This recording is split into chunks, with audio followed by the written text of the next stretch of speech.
जरा सोचिए, आपका फोन सिर्फ बात करने का एक जरिया ना हो, बल्कि एक जासूस हो जो हर पल आप पर नजर रख रहा है। सुनने में ये किसी फिल्म की कहानी लगती है, लेकिन उत्तर कोरिया में स्मार्टफोन इस्तेमाल करने वालों के लिए ये रोज की एक हकीकत है। चलिए, आज तकनीक की इसी हैरान कर देने वाली और कंट्रोल की गई दुनिया के अंदर झांकते हैं। हम में से ज्यादातर लोगों के लिए हमारा स्मार्टफोन दुनिया से जुड़ने का एक तरीका है, एक लाइफलाइन है। लेकिन क्या हो अगर वही डिवाइस आपको दुनिया से जोड़ने के बजाय आपको काबू में रखने के लिए डिजाइन किया गया हो? यही वो सवाल है जो नॉर्थ कोरिया के बिल्कुल अलग थलग पड़े टेक इकोसिस्टम के सेंटर में है। तो चलिए सबसे पहले उन चौंकाने वाले निगरानी फीचर्स पर नजर डालते हैं जो इन फोन्स के अंदर ही बनाए गए हैं। ये सोचना भी मुश्किल है, लेकिन इन फोन्स को इस तरह से प्रोग्राम किया गया है कि ये हर 5 मिनट में अपने आप एक स्क्रीनशॉट ले लेते हैं। और ये तस्वीरें जाती कहाँ हैं? एक ऐसे छिपे हुए फोल्डर में जिसे सिर्फ अधिकारी ही देख सकते हैं। मतलब 2400 घंटे एक अदृश्य निगरानी सिस्टम सीधा किसी के हाथ में है। तो सवाल ये उठता है कि इतना ज्यादा कंट्रोल आखिर मुमकिन कैसे है? खैर, इसका जवाब उस पूरे इकोसिस्टम में छुपा है, जिसे हार्डवेयर से लेकर सॉफ्टवेयर तक सिर्फ इन डिवाइसेस को कंट्रोल करने के लिए ही डिजाइन किया गया है। ये जो फर्क है वो साफ दिखाता है कि ये दुनिया ही बिल्कुल अलग है। गूगल प्ले स्टोर को तो भूल ही जाइए, यहाँ ऐप्स असली दुकानों से मिलते हैं। ऑपरेटिंग सिस्टम भले ही एंड्रॉयड जैसा लगे, पर ये उसका एक बहुत ज्यादा बदला हुआ रूप है। और इंटरनेट, उसे तो इंटरनेट कहना भी ठीक नहीं होगा।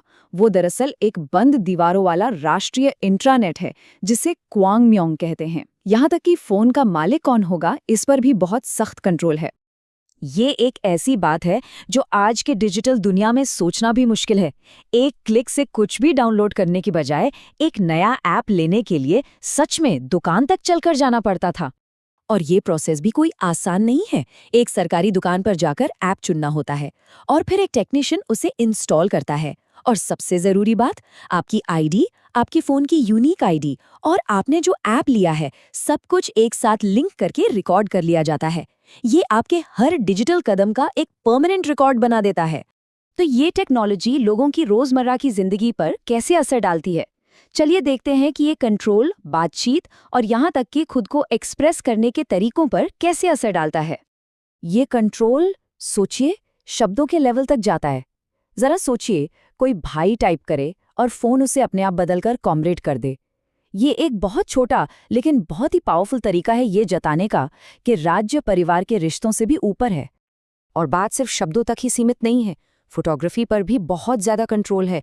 गरीबी, टूटे फूटे इंफ्रास्ट्रक्चर या मिलिट्री ठिकानों की कोई तस्वीर नहीं। यहाँ तक कि पीस साइन जैसे आम पश्चिमी इशारों पर भी पाबंदी है।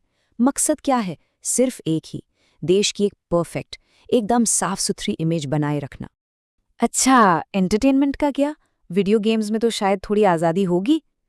खैर, ऐसा बिल्कुल भी नहीं है। ऑनलाइन मल्टीप्लेयर गेमिंग तो पूरी तरह से बैन है, ताकि लोग आपस में बिना किसी कंट्रोल के बात ना कर सकें। इसके बजाय सारे गेम्स ऑफलाइन और सिंगल प्लेयर हैं।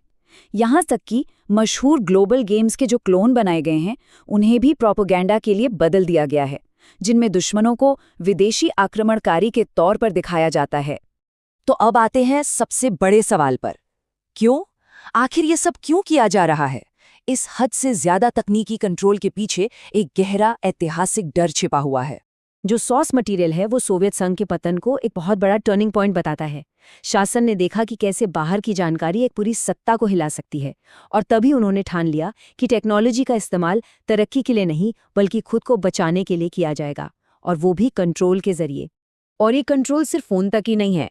लैपटॉप पर उनके सरकारी operating system red star OS में फाइल शेयरिंग को ट्रैक करने का एक बहुत ही शातिर तरीका है। इसे एक डिजिटल फिंगरप्रिंट की तरह समझिए। जब भी कोई गैर कानूनी या बिना मंजूरी वाली फाइल खोली जाती है, तो ऑपरेटिंग सिस्टम चुपके से उस फाइल को कंप्यूटर की आईडी से टैग कर देता है। अगर वो फाइल किसी दूसरे को दी जाती है और वो उसे अपने कंप्यूटर पर चलाता है, तो उसके कंप्यूटर की आईडी भी उस फाइल पर एक और फिंगरप्रिंट की तरह जुड़ जाती है। इससे अधिकारियों को ये पता चल जाता है कि कोई जानकारी कहाँ से शुरू हुई और किस किस तक पहुंची। और यही बात इस सब के पीछे की सबसे बड़ी वजह है। जैसा कि स्लाइड में लिखा है, अगर बाहरी दुनिया की सच्चाई अंदर आ गई तो पूरा सिस्टम ढह सकता है। ये एक तरह का डर है जो इस पूरे कंट्रोल सिस्टम की नींव है।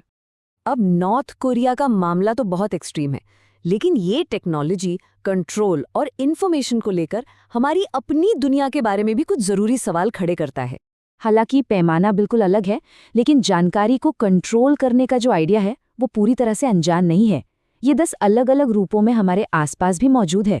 जैसे सोर्स में ये बताया गया है कि टिकटॉक जैसे ऐप्स पर तिब्बत जैसे कुछ सेंसिटिव पॉलिटिकल टॉपिक्स से जुड़े कंटेंट को दबाने के आरोप लगे हैं।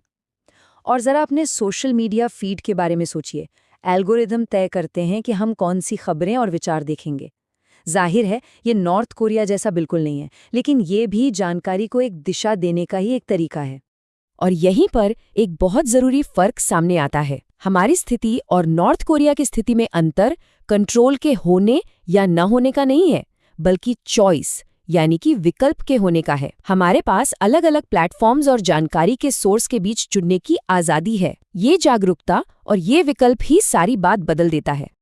और ये हमें इस आखिरी सवाल पर लाकर छोड़ देता है, क्या हम अपनी टेक्नोलॉजी का इस्तेमाल कर रहे हैं या हमारी टेक्नोलॉजी हमारा इस्तेमाल कर रही है? क्या हम एक जागरूक उपभोक्ता हैं या फिर हम एल्गोरिदम्स को ये तय करने दे रहे हैं कि हम दुनिया को कैसे देखें? ये एक ऐसा सवाल है जिस पर हम सभी को सोचना चाहिए।